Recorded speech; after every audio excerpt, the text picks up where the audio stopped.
ಏನಾಯ್ತು ನಿಮಗೆ? ನಾವು ಫಸ್ಟ್ ಕ್ಲಿನಿಕಲ್ಲಿ ಹೋದಿವಿ, ಅವತ್ತೆಲ್ಲ ಟ್ರೀಟ್ಮೆಂಟು ಸ್ಕ್ಯಾನಿಂಗ್ ಎಲ್ಲ ಅಲ್ಲೇ ಮಾಡಿದ್ದೀವಿ. ಆಮೇಲೆ ನಾರಾಯಣ ಇದು ಸೌಂಡ್ಮಂತಲ್ಲಿ ಡಾಕ್ಟರ್ ಅರ್ಪಿತಾ ಮೇಡಮ್ ಅವ್ರ ಹತ್ರ ನಾನು ಹೋಗಿದ್ದೀವಿ. ಆಮೇಲೆ ಅವರೇ ಸ್ಕ್ಯಾನ್ ಮಾಡಿಬಿಟ್ಟು ಅವತ್ತು ನಮಗೆ 7.5 ಮಂತ್ ಕನ್ಸೀವ್ ಆಗಿದ್ವಿ. ಅವು 7.5 ಮಂತ್ ಡೆಲಿವರಿ ಆದಮೇಲೆ ನಮ್ಗೆ ಸ್ವಲ್ಪ ಪ್ಲಾಸೆಂಟ ಸ್ವಲ್ಪ ಲೀಕ್ವೇಜ್ ಆಗಿತ್ತು. ಅವು ಮೇಡಮ್ ಹತ್ರ ಹೋಗಿದ ಮೇಲೆ ಅವರು ಏನೋ ಇಂಜೆಕ್ಷನ್ ಐ ವಿ ಅಲ್ಲಿ ಇಂಜೆಕ್ಷನ್ ಕೊಟ್ಬಿಟ್ಟು ಅವ್ರ ನಾರಾಯಣ ಸೂಪರ್ ಹಾಸ್ಪಿಟಲಿಗೆ ಕಳಿಸಿದ್ರು. ಅಲ್ಲಿ ಬಂದುಬಿಟ್ಟು ಅವರೇ ಆಪ್ರೇಷನ್ 10 ನಿಮಿಷದಲ್ಲಿ ಆಪ್ರೇಷನ್ ಮಾಡಿದ್ದಾರೆ.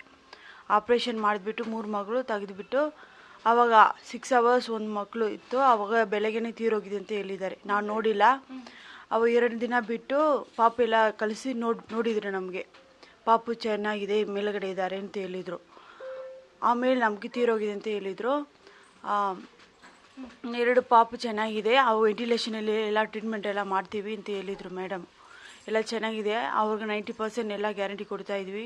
ಮಕ್ಕಳು ಚೆನ್ನಾಗಿದ್ದಾರೆ ಅಂತ ಹೇಳಿದರು. ಆವಾಗ ಸ್ಕ್ಯಾನಿಂಗು ಎಕ್ಸ್ರೇ ಬ್ಲಡ್ ಟೆಸ್ಟು ಎಲ್ಲ ಮಾಡಿದ್ದಾರೆ. ಅವತ್ತೆಲ್ಲ ನಾರ್ಮಲ್ ಬಂದಿದೆ, ಎಲ್ಲ ಚೆನ್ನಾಗಿದೆ ಅಂತೆ. ಆವಾಗ ಪಾಪು ತೀರೋಗಿ ಮುಂದೆನೇ ಕಣ್ ಚೆಕಪ್ ಮಾಡಿದರು.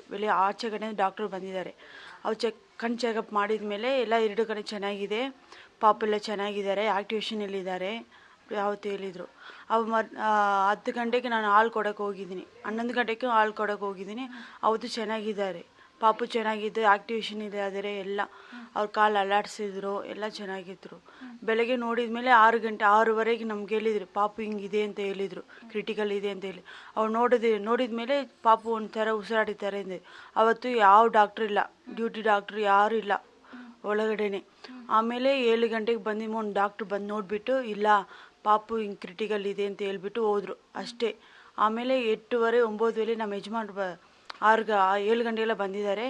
ಆಮೇಲೆ 8:30 ನಮ್ಮ ಯಜಮಾನ್ರ ಹತ್ರ ಕೂಗಾಡಿದ ಮೇಲೆ ಡಾಕ್ಟ್ರೆಲ್ಲ ಬಂದುಬಿಟ್ಟು ನೋಡಿದ್ರು. ಆವತ್ತು ಇಲ್ಲ ಪಾಪು ಇದೆ ಚೆನ್ನಾಗಿದೆ ಅಂತ ಹೇಳಿದರು. 2 ಪಾಪು ಚೆನ್ನಾಗಿದೆ ಅಂತ ಹೇಳಿ. ಆಮೇಲೆ 9:30 ನಿಮ್ಗೊಂದು ಪಾಪು ತೀರೋಗಿದ್ರು ಅವತ್ತು ಹೇಳಿದರು.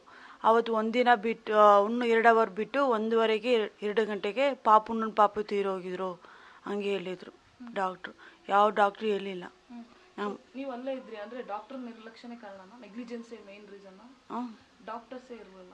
ಇಲ್ಲ, ಟ್ರೀಟ್ಮೆಂಟ್ ಅವಾಗ ಆಮೇಲೆ ಬರ್ತಾರೆ doctor, new born doctor Ashwini Shivalingi ಆಮೇಲೆ ಶಿವಲಿಂಗಪ್ಪ 2 ಡಾಕ್ಟ್ರೇ ನಮ್ಮ ಪಾಪುಗಿದೆ ನೋಡೋದು. ಅವು 2 ಡಾಕ್ಟರ್ನೇ ಡೆತ್ ಆದಮೇಲೆ 2 ಡಾಕ್ಟರ್ ಬಂದಿದ್ರು.